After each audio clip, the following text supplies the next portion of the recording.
wollen heute nicht um den heißen Brei rumreden. Wir wollen euch einfach den Mazda MX-5 vorstellen. Warum? Ja, weil ich mir das gewünscht habe. Mit dem Ur-MX-5 hat Mazda einen Maßstab geschaffen, den viele Hersteller vergeblich versucht haben zu erreichen. Aber fährt sich der MX-5 in der 4. Generation genauso gut wie seine Vorgänger? Ja, definitiv. Aber er ist viel mehr als das. Und was genau das bedeutet, zeige ich euch heute.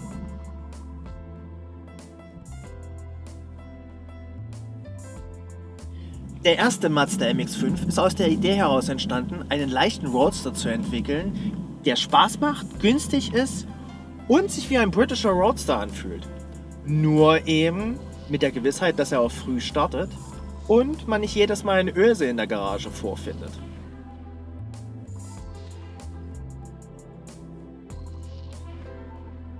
Das neueste Modell ist fast wieder auf die ursprüngliche Größe zurückgeschrumpft, ohne dabei im Innenraum Platz einzubüßen.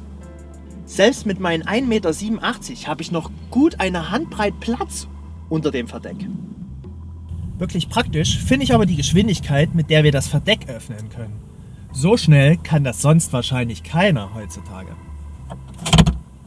Schauen wir auf die Uhr. Und los! Gut, viel Stauraum im Kofferraum hat er jetzt nicht.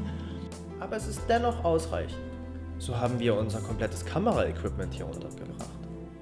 Und selbst für eine Reise zu zweit bietet er genügend Platz. Dennoch muss ich meckern. Ich meine, ich sehe auf den ersten Blick hier keinen Getränkehalter. Auf den zweiten schon. Ein Getränkehalter hier zum Einstecken? Was soll das? Wenn der hier eingesteckt ist, macht es mir fast unmöglich, entweder mein Getränk abzustellen oder zu schalten. Nicht, dass hier vorne vielleicht kein Platz gewesen wäre. Ich wette, das war damals bei der Vorserienpremiere von Mazda so, dass alle sich in ihren Anzügen und Laborkitteln das Auto angeschaut haben und gefeiert haben. Dass sie alle gesagt haben, oh, guckt euch das an, wie toll. Und so, genauso wie es mir geht. Und dann hat sich irgendein Vertriebschef in das Auto gesetzt und gesagt, Moment mal, wo ist denn der Getränkehalter? Und alle so. Ja, und dann musste wahrscheinlich irgendein Ergonomie-Ingenieur nochmal sich an das Reißbrett setzen und einen Getränkehalter entwickeln. Ja, ich glaube, dabei ist das rausgekommen. Aber ich kann das dem Mazda MX-5 nicht übel nehmen, denn ich mag dieses Auto. Das gebe ich zu. Also, mich stört es nicht wirklich.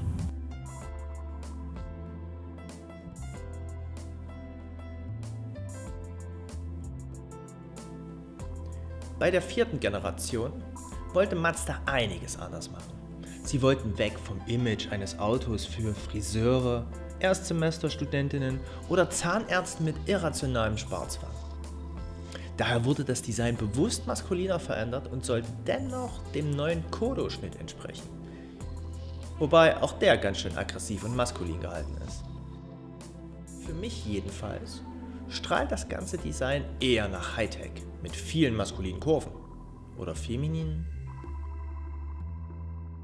Jedenfalls sieht der Mazda von oben aus wie eine Colaflasche, was Autoenthusiasten als die ideale Form eines Sportwagens bezeichnen, nur mal so am Rande. Besonders fallen mir beim Design aber die Heckscheinwerfer auf. Diese turbinartigen Glaskapseln sind ein faszinierendes Detail, in dem man sich gerne verliert. Und ich liebe Details. Irgendwie wirkt das Heck sowieso, wie wenn man einen BMW Z8 mit einem Jaguar F-Type gemixt hätte. Nur eben viel erwachsener gehalten. Oh, da fährt man gerne hinterher. Nicht, dass einem der Mazda MX-5 das Überholen leicht machen würde.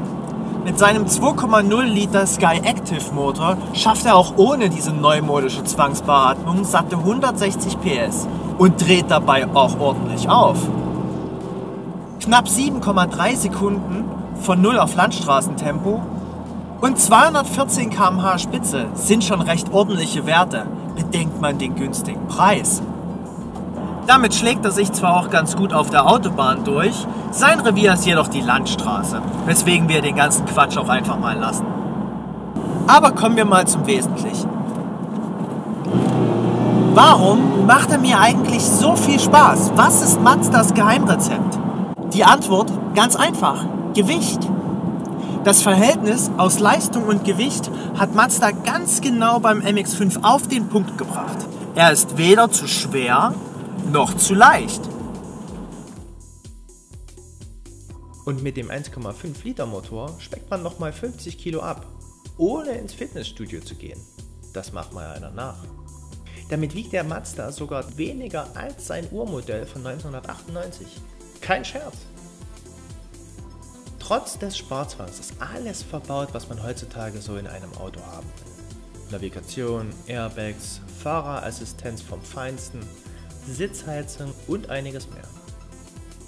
Gut, manche nicht so sparsame Zahnärzte mögen jetzt vielleicht meinen, sich lieber einen Porsche 718 zu kaufen, obwohl sie dafür 5 MX-5 bekommen würden. Aber sie vergessen dabei das Wesentliche. Diesem Wagen geht es ums Handling. Ich weiß nicht, wie es sich anfühlen soll, aber es fühlt sich großartig an. Und trotz weniger Pferde als ein Porsche, frage ich mich, gibt es einen Roadster, der sich besser und agiler steuern lässt? Wahrscheinlich nicht. Und wenn man mal zu viert mit der Familie an den Strand will, dann nimmt man halt 2 MX-5 anstatt einem Minivan. So schwer kann das doch gar nicht sein. Kann es eigentlich noch besser kommen? Verdeck auf, Sonne genießen und Serpentin bespielen. Ja, denn für alle, denen alleine beim Anblick eines Stoffverdecks fröstelt, hat Mazda nun den MX-5 RF im Repertoire. Mazdas Antwort auf Targa & Co. Der sogenannte Retractable Fastback hat ein Metalldach, welches nicht nur das komplette Design aufregender macht, sondern schon alleine technisch beeindruckend ist. Dadurch wird der Mazda zwar wieder etwas schwerer, aber nicht wesentlich. Wie machen die das nur? Im Gegensatz zum anderen MX-5 gibt's den sogar mit einer 6-Stufen-Automatik. Also, wer es braucht. Mal unter uns, die knackige 6-Gang-Handschaltung ist einfach nicht wegzudenken. Ich persönlich würde dennoch lieber den MX-5 mit Stoff nehmen. Denn geschlossen ist es auch im Winter kein bisschen kalt.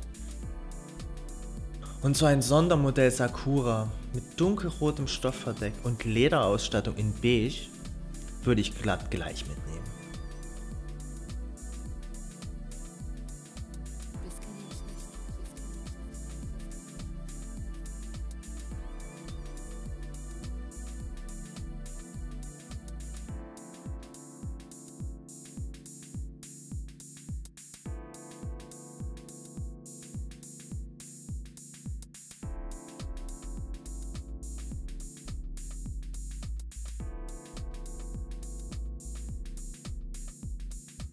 Beskonieczność.